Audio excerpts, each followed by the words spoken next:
Buenos días, hermanos. Vamos a orar para comenzar el estudio de la palabra del Señor. Te damos gracias, oh Señor, por tu palabra. Gracias por tus bendiciones que tú tienes para con nosotros en el día de hoy. Y gracias porque tú nos amas con un amor incomparable. Bendícenos y te lo pedimos en el nombre de Jesús. Amén. Ok, mis queridos, estamos estudiando el libro de Hebreos. Y el mensaje de esta mañana tiene que ver con el mensaje de Hebreos. El versículo de memoria, ¿alguien lo puede leer? Donde dice Hebreos 8:1. Ahora bien, bueno, como veo que no tienen el micrófono, lo voy a leer. Ahora bien, el punto principal de lo que venimos diciendo es que tenemos tal sumo sacerdote, el cual se sentó a la diestra del trono de la majestad en los cielos.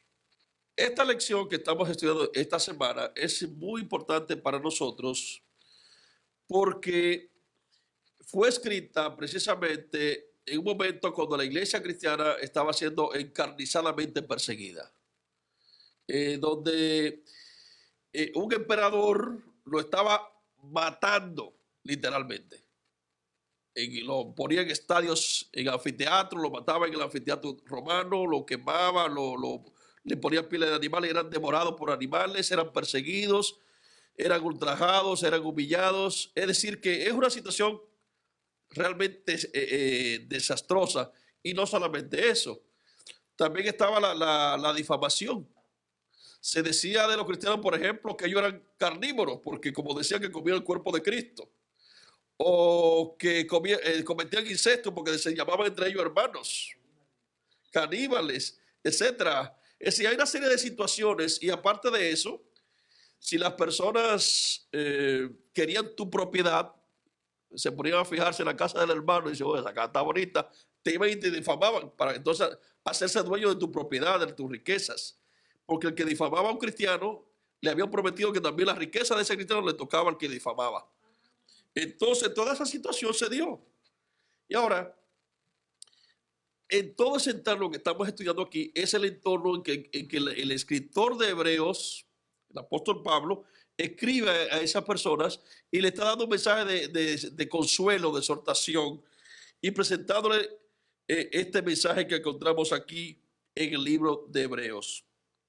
Por eso, cuando nosotros encontramos el mensaje que aparece aquí en Hebreo, el autor lo primero que hace es que le presenta a Jesús, el Hijo de Dios, como su única esperanza. Porque aunque Dios ha hablado muchas veces y de muchas maneras, como comienza el libro de Hebreos, a través de los profetas, a los padres, en estos últimos días nos ha hablado a través del Hijo, o por medio del Hijo, en quien creó el universo, constituyó todas las cosas, y el Hijo es la esencia misma, el carácter de Dios. Entonces, lo primero que debemos ver aquí de esto es lo siguiente. Dios no solamente le habló como habló con Moisés, con Adán y Eva cara a cara, o como cuando habló con Moisés que se lo vio de lejos, ¿verdad? O como habló con los otros profetas en visiones y sueños, o que escuchó el sonido de Dios cuando Dios le habló con un silbido apacible, como el caso de Elías. No. Dios ahora no solamente habla, sino que Él viene y se hace un ser humano. Y entonces el Hijo es la palabra viva de Dios hablando con los seres humanos. Entonces el Hijo no solamente es el mensaje de Dios a la raza humana, sino que también Él es el mensaje y Él es el mensajero. Entonces lo que el Hijo hace es lo que Dios quiere hacer con nosotros. Y lo que Dios quiere hacer con el Hijo, según el libro de Hebreos, es lo que Dios se propone hacer con sus hijos. Y por eso nosotros encontramos, por ejemplo, voy a usar unos 5 minutos brevemente para hablar lo que está diciendo el libro de Hebreos en relación al Hijo. Por ejemplo, todos los argumentos que presenta el libro de Hebreos en relación a mencionar a Dios, a mencionar al Hijo, a mencionar al Espíritu Santo, utiliza los textos que cita del Antiguo Testamento, son textos en los que Dios literalmente está hablando con el pueblo. No está citando que el profeta vio o que el Señor le mostró en un sueño. No, Dios está hablando. Y el lenguaje que Dios está hablando es el lenguaje como si Dios mismo estuviera hablando con los hermanos hebreos que eran perseguidos. El lenguaje cuando aparece el Hijo hablando es cuando el Hijo está hablando con su pueblo. Por ejemplo, el Padre le habla al Hijo en la entronización de Cristo, dice, porque ¿cuál de los ángeles dijo Dios jamás, mi Hijo eres tú?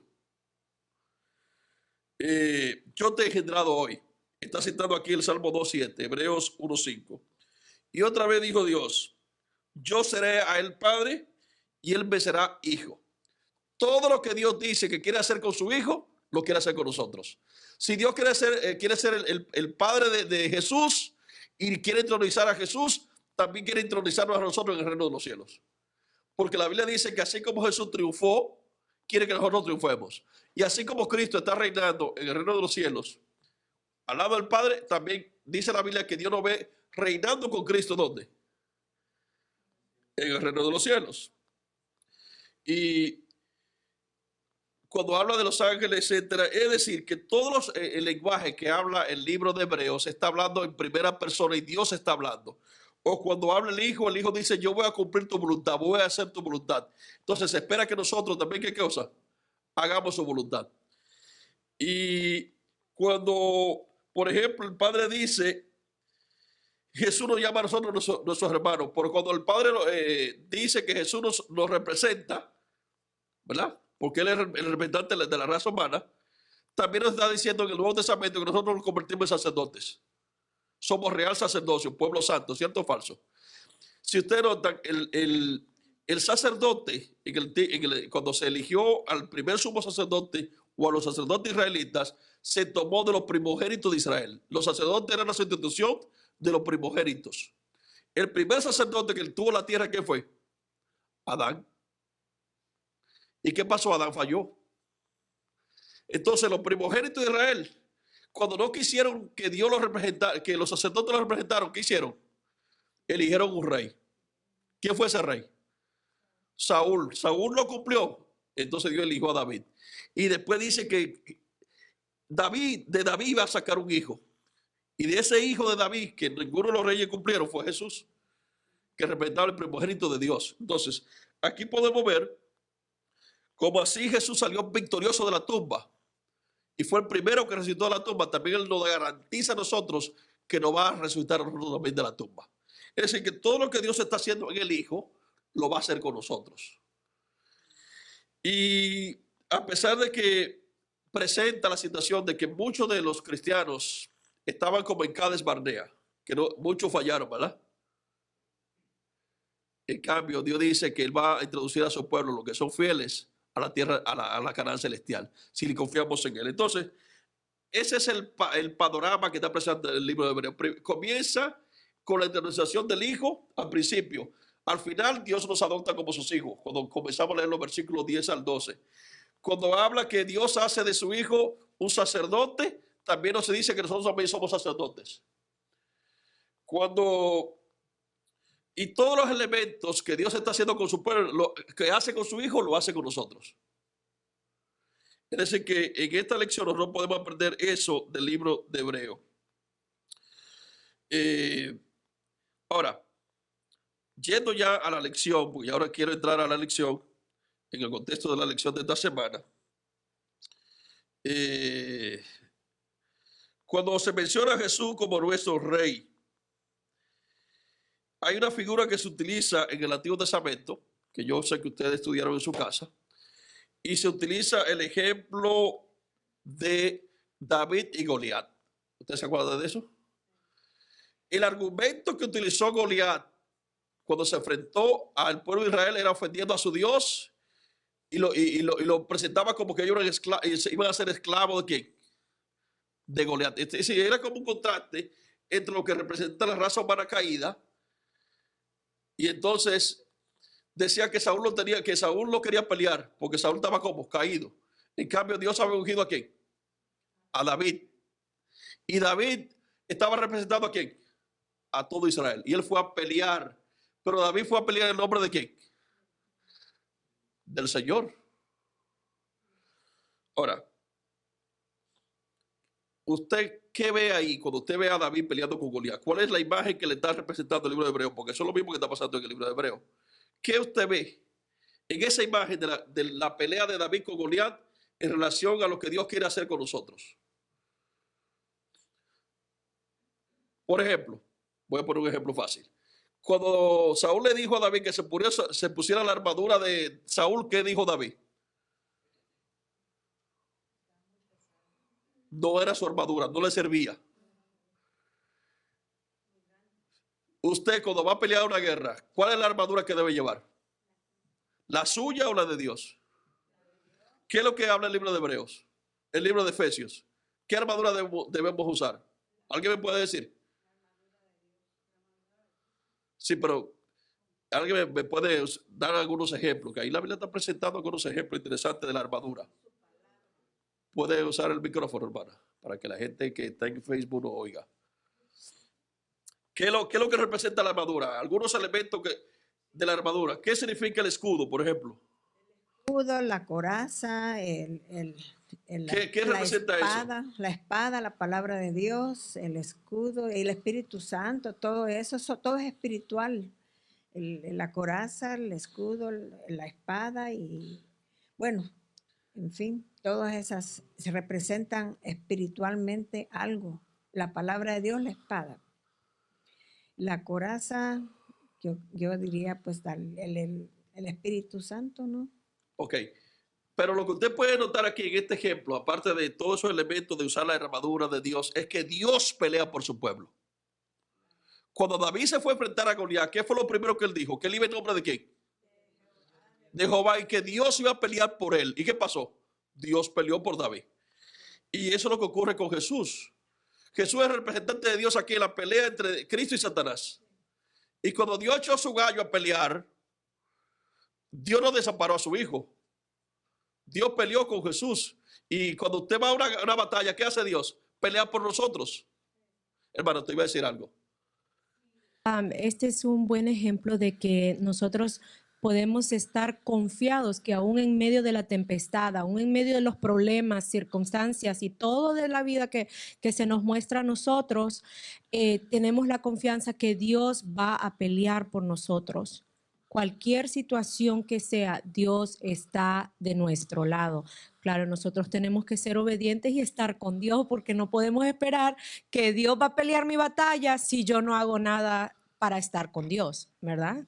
Okay. Pero Dios ha prometido estar con nosotros y Él va a pelear nuestras batallas. Exactamente. Entonces, el triunfo que Jesús tuvo en la cruz no solamente es el triunfo de Jesús, sino también es el triunfo que nuestro. Si confiamos en qué, en lo que Dios ha hecho con su Hijo, porque Dios ahora nos ha adoptado en Jesús, nos ha hecho sus hijos. ¿Nota el asunto? Qué interesante. Entonces, ahora, cuando habla de Jesús, nuestro mediador, ¿qué entienden ustedes por mediador? Un mediador, ¿para qué se necesita un mediador?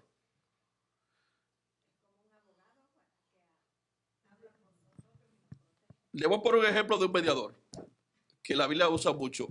Uno de los ejemplos más claros que entendemos de mediador lo encontramos en Job. Cuando sus hijos, él hacía intercesión por sus hijos y ofrecía sacrificio por cada uno de sus hijos. ¿Se acuerdan? Es un ejemplo local aquí de una persona. Pero en Israel había una persona que hacía eso, o unas personas que hacían eso. Los sacerdotes que respetaban los primogénitos de Israel. ¿Qué hacían los sacerdotes? ¿Cuáles eran las cosas que hacían los sacerdotes? Los sacrificios por el pueblo. ¿Qué más hacían? Intercedía como abogado ante el Señor. ¿Qué más hacían los sacerdotes?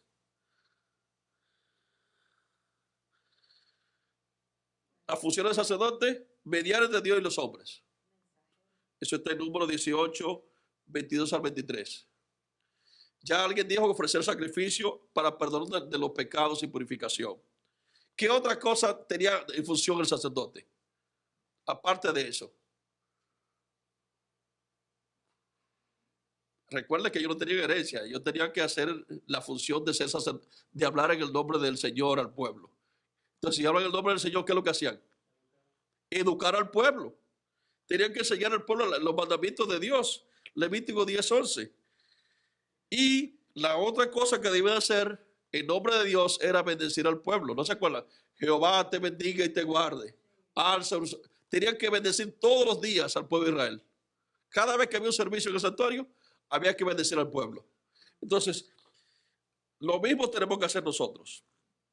Ese papel lo hizo Jesús por nosotros, porque Él vino ahora como mediador.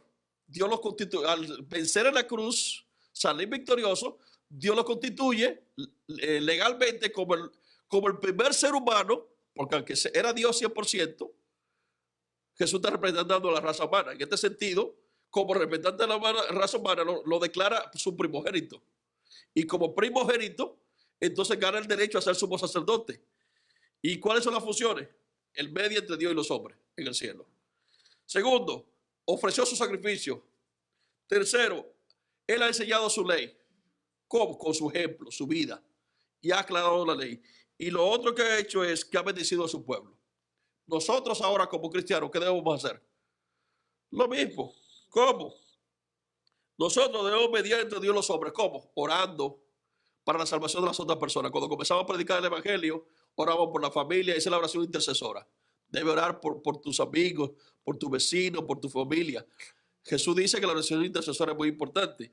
Lo otro es que debemos ofrecer nuestra vida en sacrificio a Dios para que seamos purificados y seamos limpiados. Pero ese sacrificio no viene de nosotros. Tenemos que aceptar al sustituto.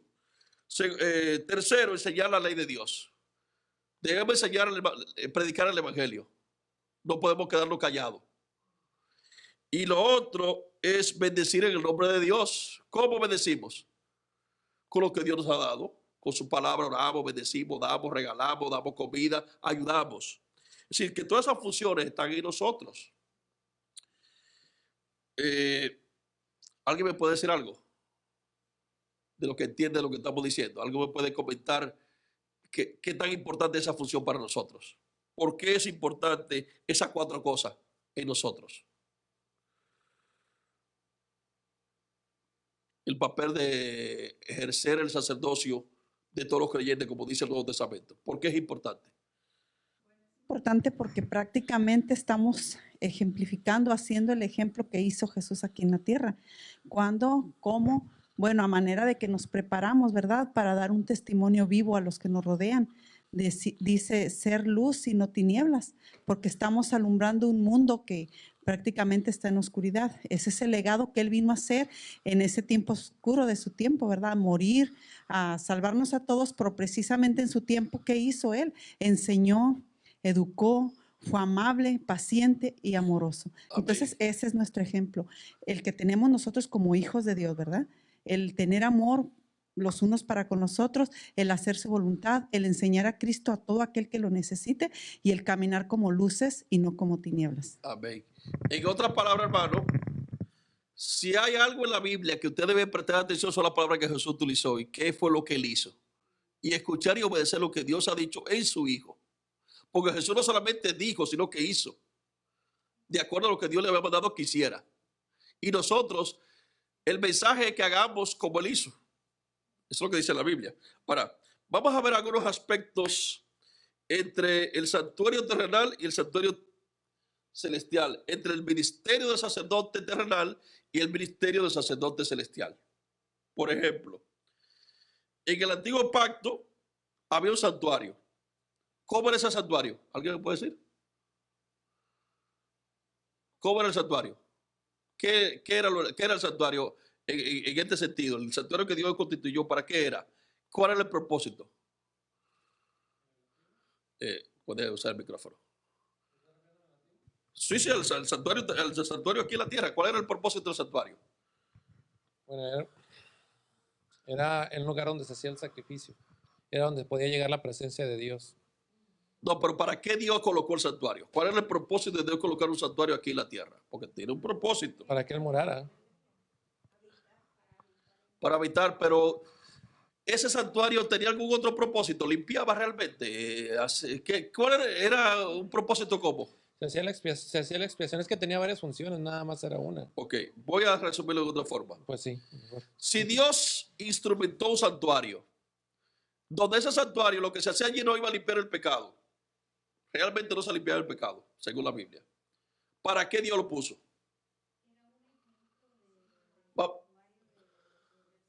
Un ejemplo. Esa palabra me gustó, hermana. Ejemplo. Un modelo. Era una dramatización de lo que Dios quería hacer con nosotros. Entonces lo que puso fue un ejemplo para que vieran cómo Dios te iba a limpiar. Era una sombra, un símbolo. Un símbolo de lo que Dios quería hacer en realidad con su Hijo. Y cómo se limpia el pecado. Por eso, y para ilustrarnos que en el cielo hay un santuario. Entonces era una sombra, no era real. Era un símbolo. No limpiaba realmente, sino que sí, era un simbolismo. Segundo, también estaban los animales. Se hacía sacrificio de animales. Pero ¿cómo eran estos animales? Sí, pero al final, ¿qué pasaba con los animales? Y había que seguir sacrificando ¿qué? Animales y más animales. ¿Y qué hacía al final? Dice la Biblia que no limpiaban.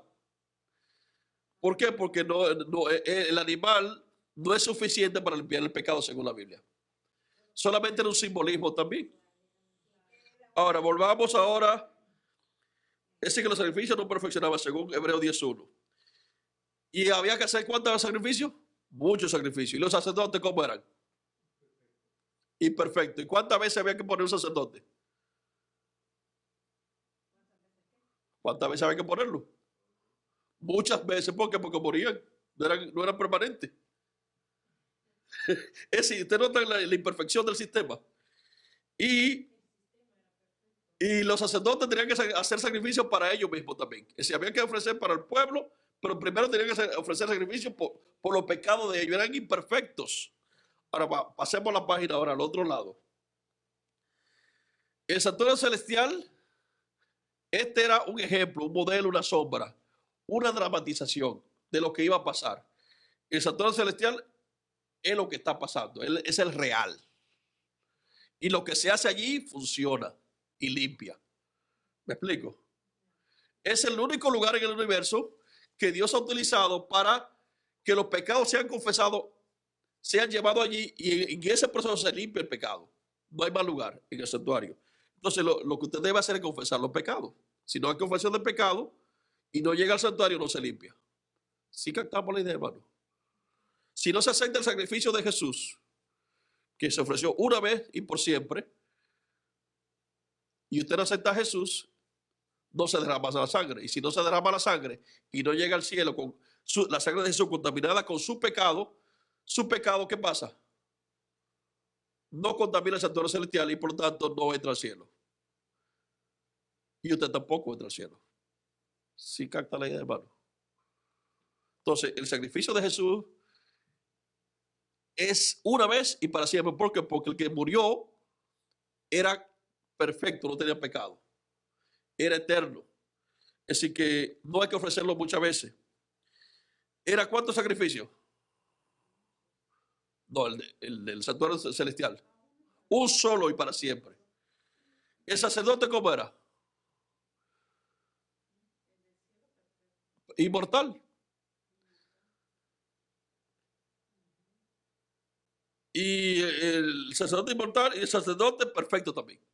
Es decir, que nosotros podemos ver aquí que en este nuevo pacto, lo que Dios está diciendo es lo siguiente. Dios lo va a convertir en un hijo de Dios que va a pertenecer al reino de los cielos, como sacerdote.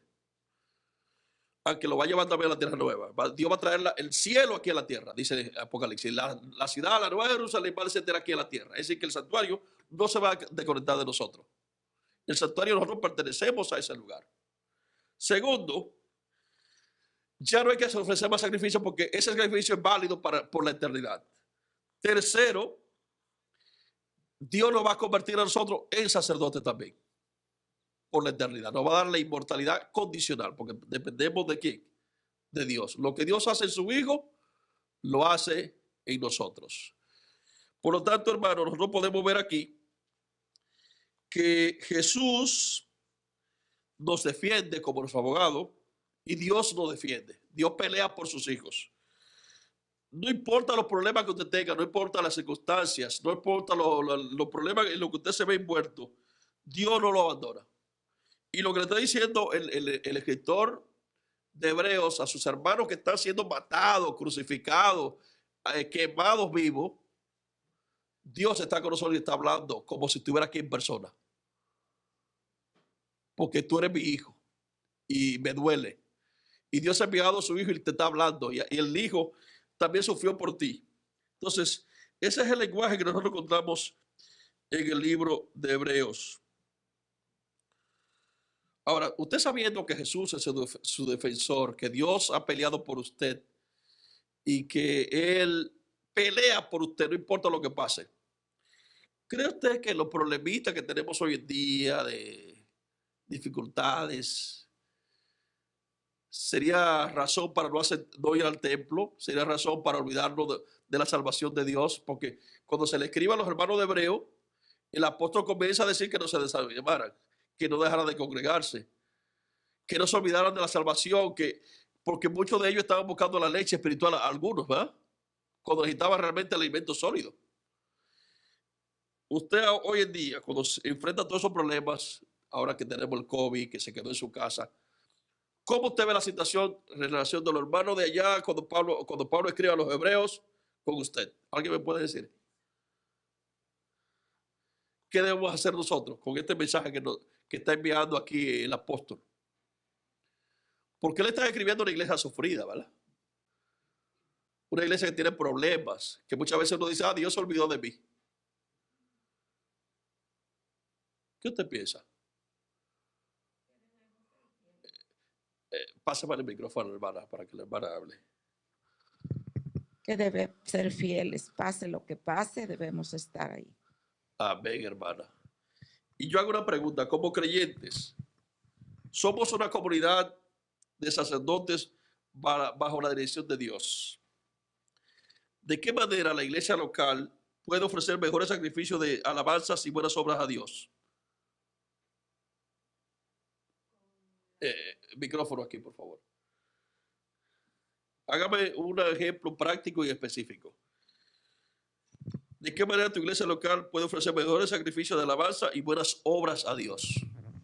Bueno, con las bendiciones que nosotros también recibimos de su mano, como dijo el rey David, de lo recibido de tu mano te damos. Y con nuestras virtudes, talentos, con todo lo que Dios nos ha dado, ¿verdad? Así es como que podemos, como dice, compartir pues con otros, con los que no tienen. Porque Dios dio talentos y virtudes a cada uno. Entonces todos compartiendo unos con otros no va a haber necesidad de nada. La última pregunta, ya que nos quedan 2 minutos. ¿Qué implicaba la idea de que Israel se buscara un rey?